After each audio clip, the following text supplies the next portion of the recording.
तो दोस्तों आज इस वीडियो में मैं आपको इंडिया में अगर आप किसी स्टॉक में इन्वेस्ट करने के बारे में सोच रहे हैं तो सबसे जो सेफेस्ट काइंड ऑफ स्टॉक्स हैं, जो काफ़ी रिस्क फ्री स्टॉक्स हैं, उनके बारे में बात करेंगे। तो हो सकता है कि इन स्टॉक्स में इन्वेस्ट करके आपको 20-25% के रिटर्न ना मिले, लेकिन ये ऐसे स्टॉक्स हैं जो आपको एक कंसिस्टेंट रिटर्न्स दे सकते हैं, एफडी से ज़्यादा के रिटर्न्स दे सकते हैं। और इन स्टॉक्स में आप कितना भी पैसा इन्वेस्ट करेंगे आपको रात को नींद अच्छी यहाँ पर आएगी। हो सकता है इनकी इंडस्ट्री खराब होने की वजह से गिरावट इसके स्टॉक में कभी देखने को मिले, 1-2 साल 3 साल की अंडर परफॉर्मेंस देखने को मिले, लेकिन ओवरऑल ये मार्केट लीडर्स हैं। अपनी रिस्पेक्टिव जितने भी इनकी इंडस्ट्रीज हैं उसके मार्केट लीडर ये शेयर्स हैं। तो चलते हैं क्विकली और इन शेयर्स पे हम देख लेते हैं कि वो कौन से शेयर्स हैं जो इंडिया के one of the safest stocks में की लिस्ट में यहाँ पर आते हैं। तो सबसे पहले आईटीसी लिमिटेड यहाँ पर आ जाता है। ये स्टॉक सेफेस्ट स्टॉक्स की कैटेगरी में क्यों आता है? एक तो ये अपनी जो मार्केट है, जो सिगरेट का बिजनेस है, उसमें 80-90% की मार्केट इसका शेयर है। और साथ में इसका काम ऐसा है कि यहाँ पर बहुत जल्दी से इसमें गिरावट नहीं आएगी। तो आईटीसी लिमिटेड के शेयर को अगर आप यहाँ पर देखेंगे, एक अच्छी रिटर्न्स ऑलरेडी इसने दी है। 5 सालों में देखेंगे अगर आप, लेकिन 7% की रिटर्न है, 10 सालों में 8% के आसपास की, और 3 सालों में 31% की CAGR रिटर्न है। तो ओवरऑल सेल्स और प्रॉफिट की ग्रोथ अगर आप देखेंगे 8-10% के आसपास है, लेकिन एक कंसिस्टेंटली ऐसी ही ग्रोथ आने वाले टाइम में भी इन स्टॉक्स में रह सकती है। दूसरा शेयर आ जाता है रिलायंस इंडस्ट्रीज। अब ये इंडिया की सबसे बड़ी कंपनी है, अलग अलग बिजनेसेस में ये कंपनी है, और ये आप मान सकते हैं कि ऐसी कंपनी है जो एक लगातार एक ग्रोथ आपको दिखा रही है। 10 सालों में, 5 सालों में कंसिस्टेंटली 12 से 13% की ग्रोथ है।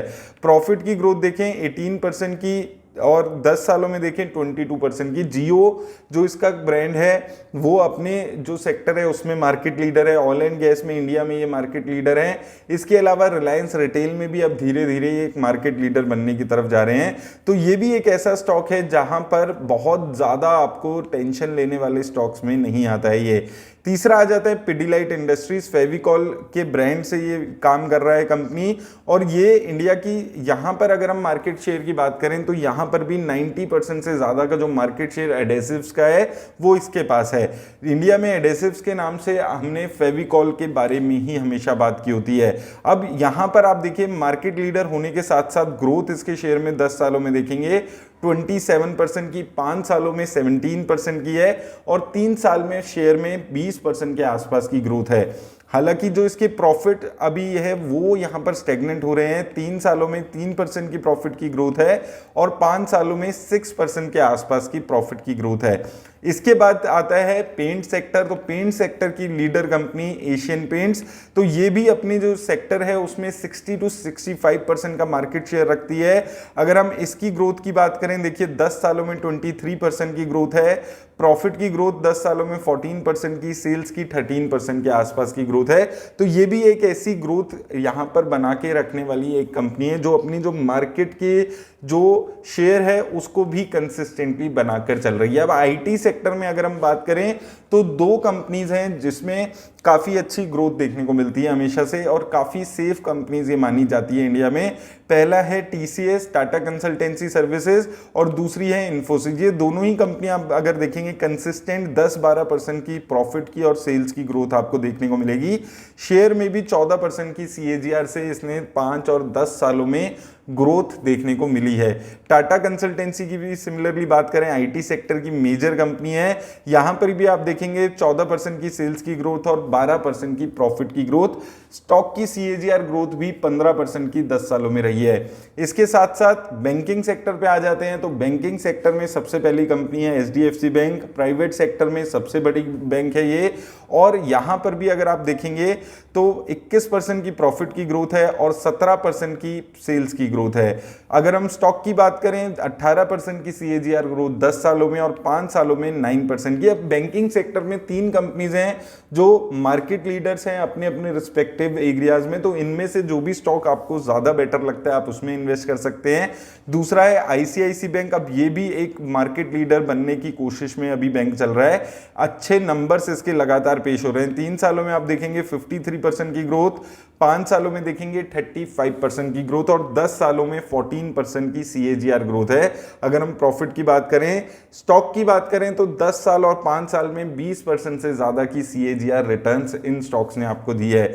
इसके बाद तीसरा SBI, यहां पर भी अगर आप देखेंगे इंडिया का सबसे बड़ा ये पब्लिक सेक्टर बैंक है और यहां पर आप देखिए 3-5 सालों में इसने एक जबरदस्त टर्न अराउंड किया है। 5 साल में 76% की प्रॉफिट की ग्रोथ है, 3 साल में 50% की और 1 साल में 65% की। 10 सालों में इसने भी 14% के आसपास की रिटर्न दी है, 5 सालों में 13% के आसपास की रिटर्न दी है। अब बैंकिंग सेक्टर से हम चलते हैं NBFC सेक्टर की तरफ। तो NBFC में एक नाम सबसे बड़ा बजाज फाइनेंस, ये एक मल्टी बैगर शेयर रहा है पिछले कुछ टाइम से, मार्केट लीडर है अगर हम NBFCs की बात करते हैं और कंसिस्टेंट ग्रोथ है। 5 सालों में 27% की सेल्स ग्रोथ, 36% की प्रॉफिट ग्रोथ और 19% के आसपास की इसने ग्रोथ दिखाई है। स्टॉक की प्राइस की अगर हम बात करते हैं, ये भी अपना अगर NBFC में बात करते हैं तो एक मार्केट लीडर है। अब बैंकिंग और NBFC के बाद बात आ जाती है ऑटोमोबाइल की। तो ऑटोमोबाइल में सबसे जो बड़ा मार्केट लीडर इंडिया में आज भी है वो है मारुति सुजुकी।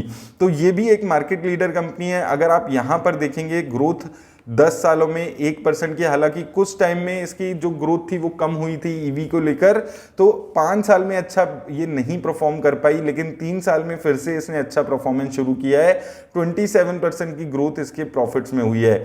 स्टॉक की बात करें 10 सालों में 22% की ग्रोथ है, लेकिन 5 साल में अच्छी ग्रोथ नहीं है। फिर से अभी पिछले 3 सालों में ये ठीक परफॉर्म करना शुरू किया है। अब मारुति सुजुकी अगर हम बात करते हैं, ये इंडिया में जो नॉर्मल पेट्रोल डीजल की गाड़ियां उसमें मार्केट लीडर है, लेकिन इंडिया में ईवी सेक्टर में जो ईवी गाड़ियां हैं उसकी मार्केट लीडर है टाटा मोटर्स। अब टाटा मोटर्स भी एक 90% से ज्यादा ईवी गाड़ियों की जो बिक्री इंडिया में हो रही है वो अभी भी टाटा मोटर्स से हो रही है। और ये भी शेयर अगर आप 3 सालों में देखेंगे एक अच्छा कमबैक किया है इसने। 3 साल में 31% की ग्रोथ है, 5 सालों में स्टॉक के प्राइस ने 18% के आसपास की रिटर्न दी है और 3 साल में 70% के आसपास की रिटर्न्स दी है। इसके बाद दोस्तों बात आती है पेज इंडस्ट्रीज की। तो ये जॉकी का जो ब्रांड है उसका लाइसेंस इंडिया में लेकर मैन्युफैक्चरिंग, डिस्ट्रीब्यूशन और मार्केटिंग कर रही है जॉकी ब्रांड में। इसके साथ श्रीलंका, बांग्लादेश, नेपाल और UAE में भी ये इस ब्रांड के अंडर काम कर रही है। इसके साथ साथ इन्होंने स्पीडो का भी एक्सक्लूसिव लाइसेंस लिया हुआ है जिसमें ये मैन्युफैक्चरिंग, मार्केटिंग और डिस्ट्रीब्यूशन कर रही है। अब ये भी एक मार्केट लीडर है अपने सेक्टर में। और अगर आप यहां पर भी ग्रोथ देखेंगे 10 साल 5 साल में 10-12% की आराम से ग्रोथ हुई है। स्टॉक के प्राइस ने भी 10 सालों में 25% के आसपास के रिटर्न दिए है। इसके बाद आते हैं FMCG के अलग अलग सेक्टर्स में। तो 2 पर्टिकुलरली हम बात कर रहे हैं। पहला है ब्रिटानिया। तो ब्रिटानिया अपने सेगमेंट में मार्केट लीडर है, बिस्किट में मार्केट लीडर है, मेजर शेयर इन्हीं के पास है। ग्रोथ अगर आप देखेंगे कंसिस्टेंट ग्रोथ है, प्रॉफिट्स में या सेल्स में किसी में भी बात करें। 10 साल में 24% की प्रॉफिट ग्रोथ, 5 साल में 15% की, और स्टॉक ने भी 10 साल में अच्छी रिटर्न्स दिया। हालांकि पिछले 5 और 3 साल में कुछ खास रिटर्न्स नहीं है, लेकिन ये चीज मैंने आपको बोला ही है कि इनमें से कुछ कंपनीज में आपको देखने को मिलेगा 3-4 साल में थोड़ा स्टैग्नेशन आएगा, फिर रिटर्न्स देनी ये कंपनी शुरू करेंगे। और एंड में कोलगेट भी अपने सेक्टर में जो टूथपेस्ट का इसका सेगमेंट है इसमें मार्केट लीडर है। यहां पर भी अगर आप ग्रोथ देखेंगे, अगर हम सेल्स और प्रॉफिट की ग्रोथ की बात करते हैं 8-9% के आसपास की ग्रोथ रही है और शेयर ने 10-12% की एक कंसिस्टेंट ग्रोथ दी है। तो ये कुछ कंपनीज हैं दोस्तों जो अपने रिस्पेक्टिव सेगमेंट्स में, सेक्टर्स में मार्केट लीडर्स हैं। अब यहां पर आपको 1-2 चीजें हमेशा याद रखनी है कि शेयर पे बात करने का मतलब ये नहीं है कि आप मंडे को जाकर इन शेयर्स को परचेज कर लें। इनको अपनी वॉच लिस्ट में रखिए। अगर आप सेफ स्टॉक्स में इन्वेस्ट करना चाहते हैं, अगर आप लार्ज कैप म्यूचुअल फंड में इन्वेस्ट करते हैं, उससे अच्छा है आप इन स्टॉक्स का एक बास्केट बनाकर इसमें पैसा इन्वेस्ट करें। लेकिन कब इन्वेस्ट करें? जब इन शेयर्स में नेगेटिविटी आए, इन शेयर्स में गिरावट आए, तब इनमें थोड़ा थोड़ा करके एक्युमुलेट करते रहिए। इनमें से जिस भी शेयर में गिरावट देखने को मिले उस टाइम पे इन्वेस्ट करेंगे तो कंपैरेटिवली आपको अच्छा बेनिफिट देखने को मिलेगा। और साथ में देखिए ये शेयर्स ऐसे शेयर्स नहीं है जो मल्टी बैगर शेयर बन जाएंगे। ये एक कंसिस्टेंट रिटर्न्स अगर आप चाहते हैं, आप 10-12% की रिटर्न्स अगर एक्सपेक्ट करके स्टॉक मार्केट से चलते हैं, तो इन शेयर्स का अगर आप बास्केट बनाकर धीरे धीरे इन्वेस्ट करेंगे, जब ये गिरावट आएगी तो आपको एक अच्छी रिटर्न्स यहां पर भी आराम से मिल जाएगी। लेकिन याद रखिएगा कि आपको जो अपनी एक्सपेक्टेशन है वो कम रखनी है। और ये शेयर्स वैसे हैं कि मार्केट में गिरावट भी आ रही है तो हमें पता है कि कंपनी बंद नहीं होगी, इंडस्ट्री में कुछ दिक्कत आ रही है तो भी हमें पता है कंपनी बंद नहीं होगी, तो रात को चैन की नींद आएगी, आप कितना भी पैसा इन कंपनीज में डालेंगे। लेकिन मार्केट में इनहेरेंट रिस्क होते हैं, स्टॉक इन्वेस्टिंग में इनहेरेंट रिस्क होते हैं, उसको समझकर इन्वेस्ट करिएगा। ये वीडियो सिर्फ एजुकेशनल पर्पस के लिए, आपको जो शेयर्स में आपको ज़्यादा अंडरस्टैंडिंग हो उसमें इन्वेस्ट करिए। किसी भी तरह की इन्वेस्टमेंट की राय ये वीडियो नहीं देती है। उम्मीद करता हूँ आपको इस वीडियो से हेल्प मिलेगी, और किसी शेयर के बारे में डिटेल अगर आप जानकारी चाहते हैं तो लिंक तो मुझे कमेंट सेक्शन में ज़रूर बता दीजिएगा। धन्यवाद।